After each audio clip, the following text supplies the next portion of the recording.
Yo, yo, yo, yo, yo, what's up? Good morning guys. Chris TV, welcome back to my channel again guys. Today is Sunday, May 5. May 5 tayo ngayon guys. Update ko na kayo guys sa aking mga fry na pulik dito sa baba at saka sa aking skineta guys. Yan. Sa ating RDSS dyan guys, sa unang kuha natin 5 piraso lang. Pero nakadagdag ako dyan ng 5 din dito sa ilalim ng hagdan. So, bali 10 na sila yan guys. Yan. Sa ating RDSS. Ang ating feeder koi, ilang piraso yan guys? 18. Dami guys. Separate natin to, feeder koi. Ito yung pangatlo guys, Black Musco. Actually 5 piraso lang sila guys. Dito naman sa atin Yellow Lace, 12 piraso guys. Yan.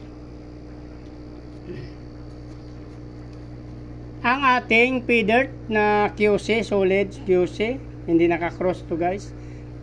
Bakit nilagyan ko to ng QC guys? Kasi dalawang aking feeder, Gem tsaka QC, magkaibang breeder. Mayroon taski tayo na nakakross sa feeder sa QC at Gem Bulacan. So iniwalay natin yun. Ito solid to na QC guys, pero actually 3 piraso lang yan. Dito naman sa ating ABM, solid din to guys. Yan, solid din yan, galing sa Quezon City. Yan, kay Ace.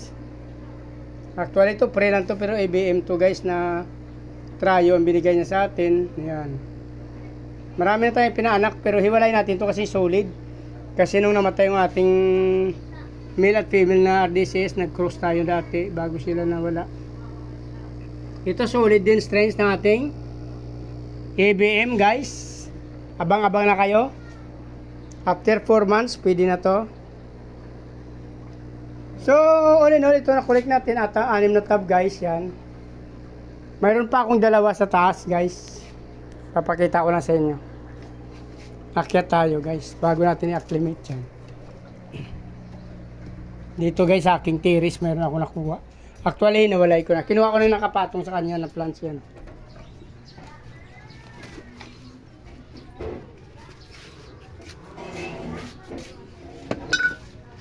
Dito guys, medyo madilim lang. Hindi ko lang makita nyo masyado. Papalitan ko na rin to ng tubig.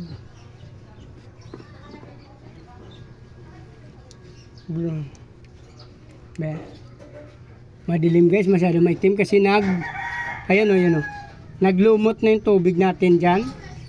Yan. Kasi naka-expose to sa sunlight. Hindi ko lang alam guys kung naninag yung mga fry natin. Yan. Titayin na natin ito kung sobrang dumi na. Pero nabubuhay naman sila actually guys, kasi nagiging selby yung pagkain nila, yung ating lumot dyan. Yung algae guys, yan.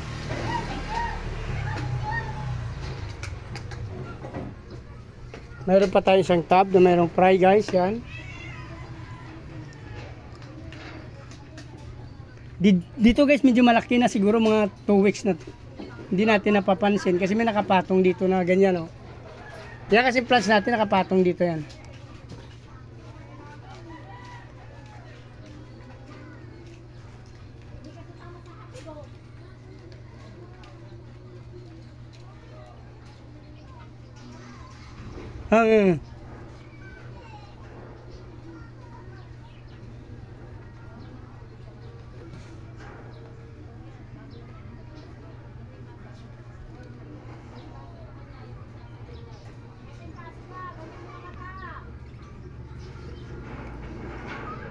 Alam guys, hindi na naman masyado maaninag, pero nandyan sa ilalim, mayroon tayo dyan. Actually malalaki na dyan guys. Pero since may nakapatong kasi yan. Ito tulad nito guys oh. Yan, nakapatong siya dyan oh. Kaya hindi natin masyado minsan na-check na maayos. Malalaki na dyan guys, hindi nyo lang aninag kasi madilim, tsaka may mga plants. Kulay blue pa yung ating tab. Pero mayroon tayo kukunin dyan. So kung nagustuhan nyo, tatapos yung video na to guys.